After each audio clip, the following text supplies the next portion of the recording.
Oi pessoal, para quem não me conhece, eu sou o Alan. No vídeo de hoje eu vou apresentar um jogo que é uma categoria a qual eu não me vejo mais tão envolvido nos dias de hoje, né?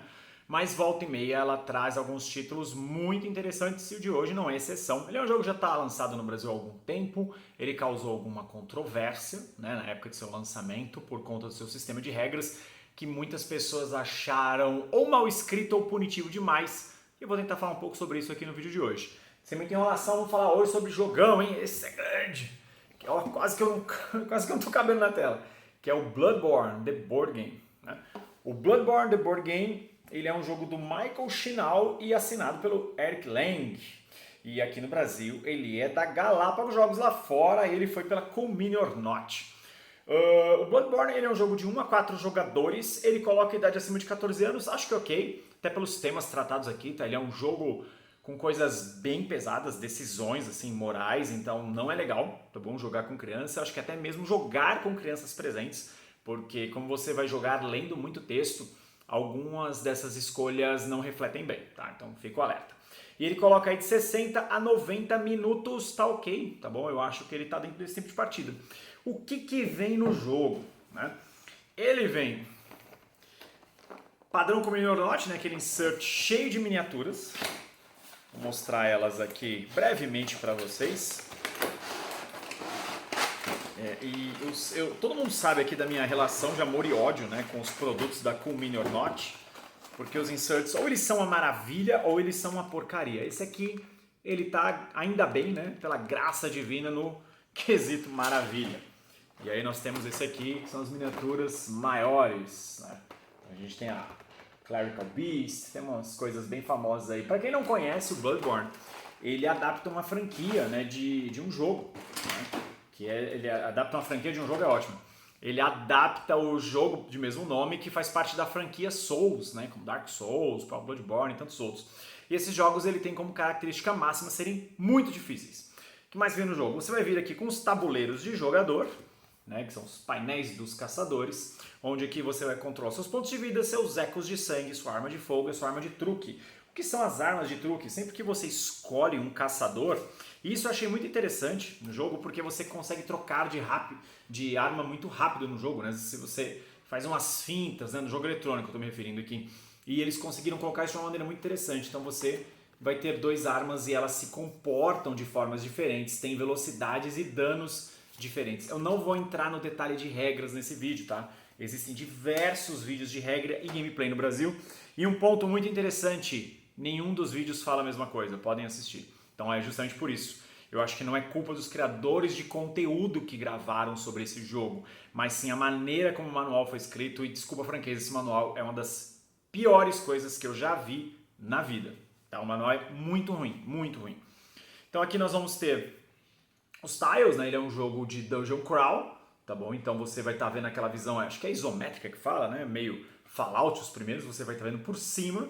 E os jogadores, conforme eles exploram, eles vão abrindo o cenário. Sempre que você vai abrindo o cenário, você vai encontrar monstros ou tesouros, né? Coisas com as quais você vai interagir, beleza? E eu vou mostrar mais um pouquinho sobre isso já já. Aí você vai ter o painel dos inimigos, então você vai ter tipos de inimigos que tem suas cartas posicionadas aqui, de acordo com o cenário que você vai estar jogando. E aqui, cada um deles. Então, sempre quando você encontra um tile, né, por exemplo, quando você vai abrir este tile aqui, vai surgir o monstro que esteja nesse espaço aqui. Tá? Então, você vai colocar a miniatura correspondente dele. Outra coisa que você tem aqui é o sonho de caçador. Então, você vai ter cartas de aprimoramento. Ele é um jogo de deck building, tá? Então, você vai ter uma mecânicazinha de deck building ali, onde as suas cartas elas servem tanto para te defender quanto para suas ações. Eu gosto muito desse sistema, tá bom? Desse sistema de gestão de mão mesmo, que você tem que ficar ali naquele meio termo, né? Agora eu ataco, agora eu guardo cartas para defender, agora eu passo a vez, o cenário vai responder, como é que eu vou reagir a isso, eu acho muito legal. Aqui as cartas de capítulo, porque é um jogo narrativo, então você vai abrindo e resolvendo as cartas, ok? Então aqui nós temos um insert, de novo, né? Que eu falei que ou eu amo ou eu odeio, tá? Eu vou até segurar aqui, porque tem muitas cartas soltas. Esse insert, ele cabe tudo, mas se você eslivar, ele não cabe nada, tá? Então, de preferência, não eslive o seu Bloodborne Board Game, tá? É meio contraditório o que eu vou dizer aqui, porque todo mundo sabe que eu adoro eslivar jogo, né? Eu acho que o sleeve faz o jogo ter um tempo de vida maior, mas também não vai caber se você fizer isso. Aí aqui nós temos diversas cartas, né, que são, por exemplo, as armas dos caçadores, né? Então aqui, quando você tem o tabuleiro do seu caçador, deixa eu pegar um aqui, ó. É o seu painel do caçador, essa arma ela vem aqui, então elas servem também para você usar como fintas e contra-ataques, né? Ela sempre vai ter um lado gasto e um lado no qual não foi usado ainda, tá? Você vai ter também muitas cartas de cenário, aí aqui eu tenho que tomar muito cuidado, né, para mostrar. Então, por exemplo, sempre você vai ter uma carta de cenário onde ela mostra, né, o capítulo em questão que você vai jogar e as cartas que você tem que abrir, as escolhas que você tem que fazer. Eu não posso mostrar muito aqui, porque eu posso dar um spoiler para quem não jogou ainda, né? Mas, por exemplo, sempre que você estiver jogando, ela vai mostrar coisas do tipo o objetivo ou a questão ali, o cenário que você está encontrando ali na hora.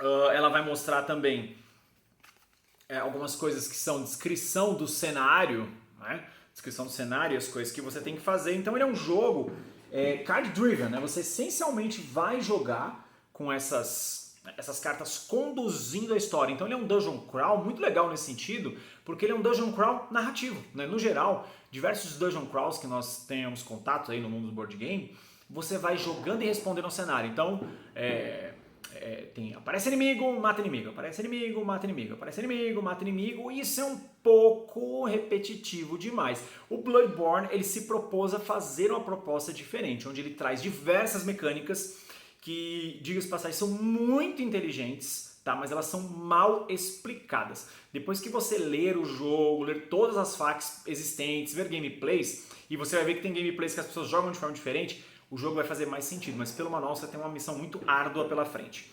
Aí aqui nós temos as cartas que os jogadores vão ter, né? Então você tem cartas, que são as cartas básicas, né? E as cartas de aprimoramento que você vai pegando quando você vai no Sonho do Caçador. E essas cartas, geralmente, quando você vai interagir com os monstros, você sempre vai agir pela velocidade, né? Então o monstro vai ter uma carta que ele ativa com as velocidades dele e você vai ter a sua que você abre junto. Quem for mais rápido, assim como no jogo do videogame, vai agir primeiro. E aí muitas vezes as cartas elas têm habilidades que acontecem de forma concomitante, ok? Outra coisa que você vai ter aqui também, né? Eu vou mostrar um pouco aqui, ó, das cartas dos monstros, né? Então você vai ter, por exemplo, esse monstro. Aqui mostra o HP dele, as velocidades nas quais ele ataca e os efeitos. E você vai ter um deck, que esse deck é sorteado, que aí vai mostrar o que sai. O que é legal desse deck aqui? É porque as cartas dos monstros, elas são contadas. Então você pode ir contando, você sabe o número de cartas que tem, por exemplo, de velocidade 1, 2, 3, de reação, de esquiva. Então, de acordo com as cartas que já foram saindo do baralho de ataque dos monstros, você já consegue prever algumas possíveis situações de combate com eles, e aí você consegue se planejar. E isso foi muito bem bolado nesse jogo, tá? Tem mais uma infinidade de cartas aqui, que eu não vou entrar muito no detalhe, mas vamos lá falar sobre Bloodborne. O jogo do PlayStation, até hoje, ele é eleito um dos melhores jogos de todos os tempos, tá? De todos os tempos. E eles tiveram a árdua missão de tentar transpor isso. E eu acho que eles conseguiram. Todo o clima do jogo, né? Então, por exemplo, tem momentos aqui que você vai ter escolhas morais do tipo, eu mato a criança ou eu deixo ela viver, né? Porque aqui você é um caçador nesse jogo, você está combatendo a praga, né? E o jogo ele vai te contando a história conforme ela vai acontecendo. Então ele é um jogo que ele não vai só te desafiar mecanicamente, mas ele vai te desafiar narrativamente. Então ele vai ter umas escolhas difíceis, isso eu achei muito legal. Eles conseguiram transpor isso, tá? Beleza. Qual que é o problema aqui? Algumas regras elas meio que se contradizem de acordo com o manual e muitas vezes você vai achar que o jogo é impossível, tá? E não é que o jogo é impossível, ele é muito difícil. E essa é a proposta da linha Souls. Eu vi muita gente reclamando isso. Ah, mas por que eu vou jogar um jogo que eu vou morrer 200 vezes? Não vou me divertir. Concordo, você tem um bom ponto aí. Só que a proposta do jogo original é essa. É um jogo gamer, die harder. Então você que quiser jogar o Bloodborne Board Game, eu já aviso pra você. Ele é um jogo para gamers die harders. Ele não é para quem gosta de passear no parque, beleza? Tentei apresentar de forma breve aqui, né, o Bloodborne Board Game. Então, se você gosta do jogo do PlayStation, né, o original, cara, jogaço. Se você tem problema com um jogo muito difícil, você se frustra facilmente, passa muito longe. E a minha dica para quem for jogar, leia o manual, assista vídeos, leia diversas FAQs, porque esse manual aqui, desculpa a franqueza, é uma das piores coisas que eu já vi no sentido de clarificação de regras e exemplos, mas a comunidade na internet ajudou, então o jogo hoje está mais aprazível para ser aprendido, tá bom? Críticas, comentários, sugestões sempre bem-vindos. Até a próxima. Tchau, tchau.